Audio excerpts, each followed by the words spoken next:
C'est ce qui passe en Iran.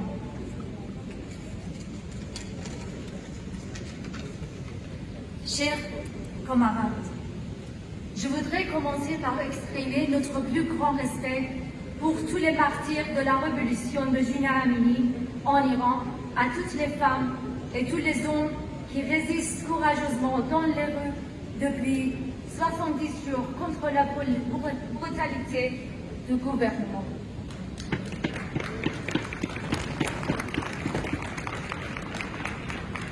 Ils défendent des valeurs qui nous sont précieuses. La justice sociale en protestant contre les revenus et pour les droits des travailleurs, l'égalité des sexes en soutenant l'émancipation des femmes, la laïcité contre le dogmatisme des mollahs. Mesdames et messieurs, j'ai le plaisir de vous annoncer que les familles de deux partis de Komala ont commencé et annoncé officiellement leur fusion dimanche dernier après avoir travaillé activement pendant un an et demi. C'est désormais sous le nom de Parti Komala du Kurdistan iranien que nous continuerons de lutter. J'espère que notre famille socialiste et social-démocrate réunie ici aujourd'hui s'efforcera plus que jamais de s'unir, de se renforcer mutuellement dans la situation mondiale actuelle. L'Iran traverse une phase critique qui pourrait nous conduire vers un changement historique, vers la fin de la barbarie et l'émancipation du Moyen-Orient. Cette révolution aura un impact sur le renforcement de la laïcité et la stabilisation de la démocratie dans notre région et dans le monde entier. Pendant que je parle, des femmes et hommes dans tout l'Iran, et en particulier en Kurdistan, se battent contre les forces d'un dictateur parmi les plus brutales de notre époque. Ils se sont levés sans armes, avec leur seule détermination et leur intrépidité. Maintenant, les prisons sont pleines. Au Kurdistan, on tire aveuglement sur les masses et tue des dizaines de personnes. Et pourtant, la révolution continue.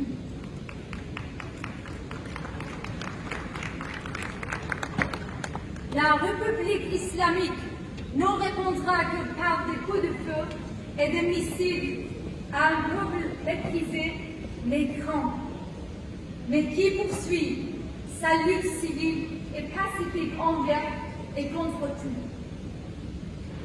Mesdames et messieurs, vous savez bien que tout dictateur finit par partir. Et celui-ci disparaîtra aussi.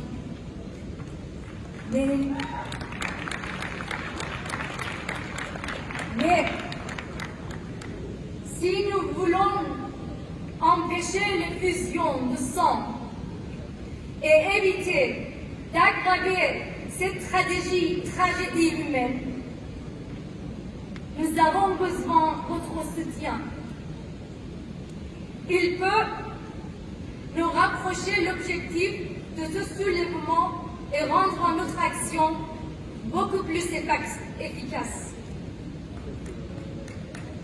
Vous, au gouvernement et dans les assemblées, dites bien que les gardiens de la révolution islamique sont des assassins, que la force al-Quds est un groupe terroriste, que les diplomates de la République islamique font la promotion de la violence et du totalitarisme.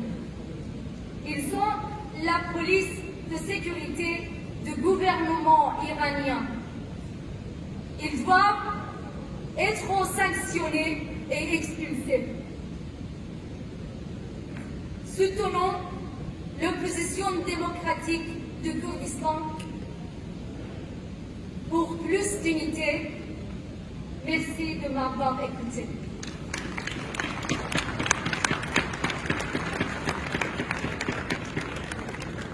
More than 2 months have passed since the death of the 22-year-old Jina Mahsa Amini after she was detained by Iranian so-called morality police.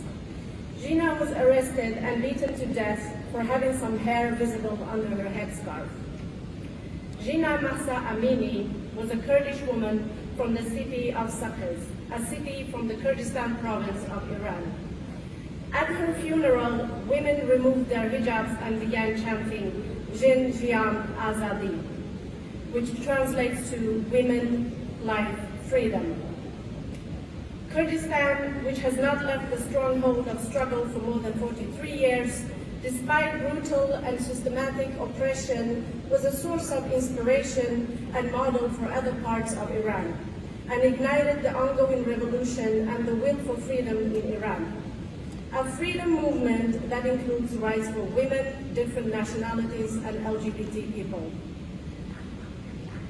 Today's revolution has clear characteristics that distinguish it from previous rebellions. Among the salient features, 3 things can be mentioned. 1. Women as the main body of this uprising have the main and central role in it.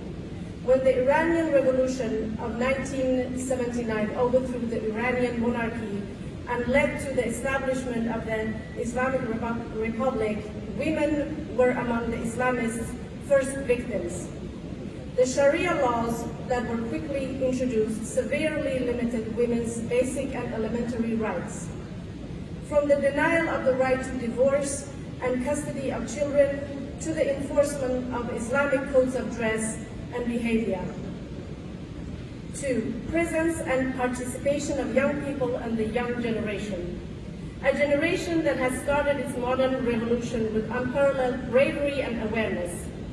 They are familiar with the modern world and are eager to join and live in it. They are prepared to fight and achieve their goals. 3. The solidarity between people of different ethnicities and beliefs, unprecedented in the history of the struggle with the Islamic Republic. What we are witnessing now is that the people of Iran are united in a common goal, which is to overthrow the Islamic Republic. The implementation of various actions in more than 150 cities of the world, and especially the magnificent gathering of more than 100,000 people in Berlin, is a testimony to this claim. It shows that although the Iranian society is a diverse and colorful society, the people have united under the rigid slogan, "Death to Dictator," and the positive and hopeful slogan, "Women, Life, Freedom." But unfortunately, despite the civil struggle of the people with empty hands and the most modern non-violent methods of struggle, the response of Iranian Islamic Republic has been only one thing, as before, killing, oppression, and torture.